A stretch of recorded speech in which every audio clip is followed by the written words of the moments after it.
There are moments in life when one small act of kindness or one unexpected encounter ends up changing someone forever. This story begins with a man named Ethan Miller, a 36-year-old single dad from Oregon.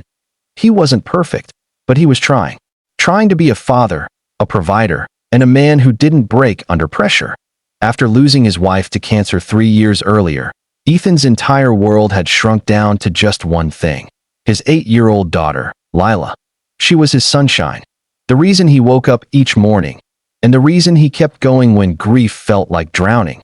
But being a single dad wasn't easy. He worked 2 jobs, barely slept, and had convinced himself that he didn't need companionship anymore.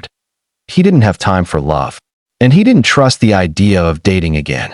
And yet, destiny has a funny way of showing up when you least expect it. One rainy Sunday evening, Ethan received a message from his best friend, Tyler, a message that would change everything. "Bro, I signed you up for a blind date. Don't hate me. Just go tonight." Ethan frowned. A blind date?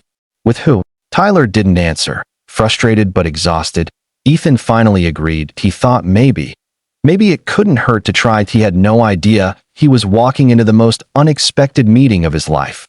Before we continue this powerful story, make sure to like, share, and subscribe to Story Mountain, where every story reminds us that kindness still matters. Ethan arrived at the quiet, warm-lit cafe and scanned the room. His eyes landed on a young woman sitting alone near the window. She was in a wheelchair, her head gently tilted to one side. A tablet rested on the tray in front of her, and her hands weren't moving. A woman approached him, the cafe manager. "Are you Ethan?" "Yes. She's waiting for you." She smiled softly, pointing at the girl.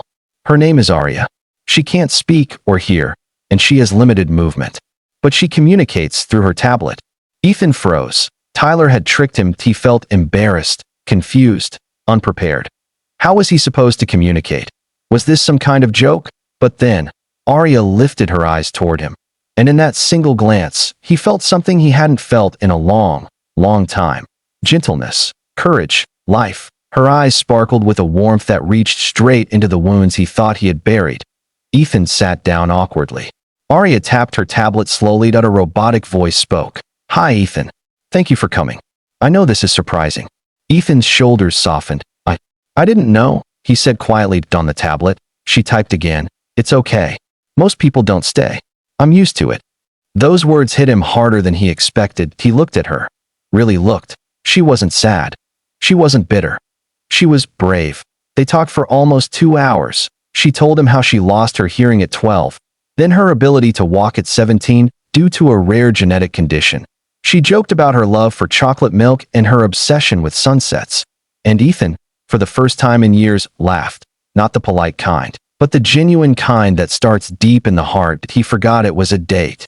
He forgot he had been tricked. He was simply enjoying her company. As they talked, Aria suddenly typed something on the tablet, then stopped. Her fingers hovered over the screen as if she was terrified to continue. Ethan waited patiently. Finally, the robotic voice spoke. "Ethan, I wasn't supposed to meet you like this."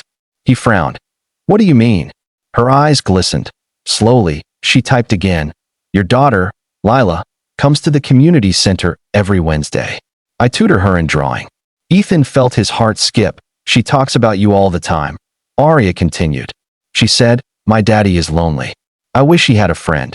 She told me you stopped painting after your wife passed. She told me you don't smile much anymore.'" Ethan swallowed hard as emotion tightened his chest. Then came the words that shattered him completely. The words the title refers to. Aria tapped slowly. "My condition doesn't let me walk, but being around your daughter makes me feel alive again.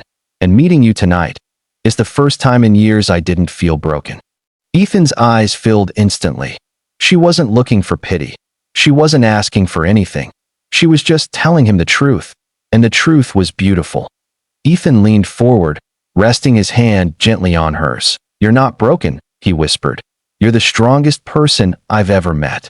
Aria stared at his hand, then up at him, her eyes shimmering with a hope she hadn't allowed herself to feel in years. She typed, "Do you want to see me again?" Ethan didn't hesitate. "Yes," he said. "Not because my friend tricked me, not because I feel sorry for you, but because I haven't felt this kind of peace in a very long time." At that exact moment, Lila, who had been quietly watching from the cafe doorway with Tyler, ran toward them, giggling. "Daddy, you met Miss Arya." Ethan laughed through tears. Arya smiled, the biggest smile he had ever seen. Right there, in that small cafe, a single dad, a brave young woman, and an 8-year-old girl formed the beginning of a new family neither of them had expected. Over the next months, Ethan didn't just see Arya again. He brought her into his world, into Lila's world, into the space in his heart he once thought was permanently closed.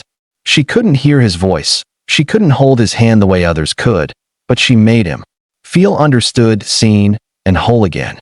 And that was enough. Sometimes, love doesn't walk into your life. Sometimes, it rolls in on quiet wheels and speaks through a tablet, but it's still love. In a world where people chase perfection, Ethan discovered something far more powerful.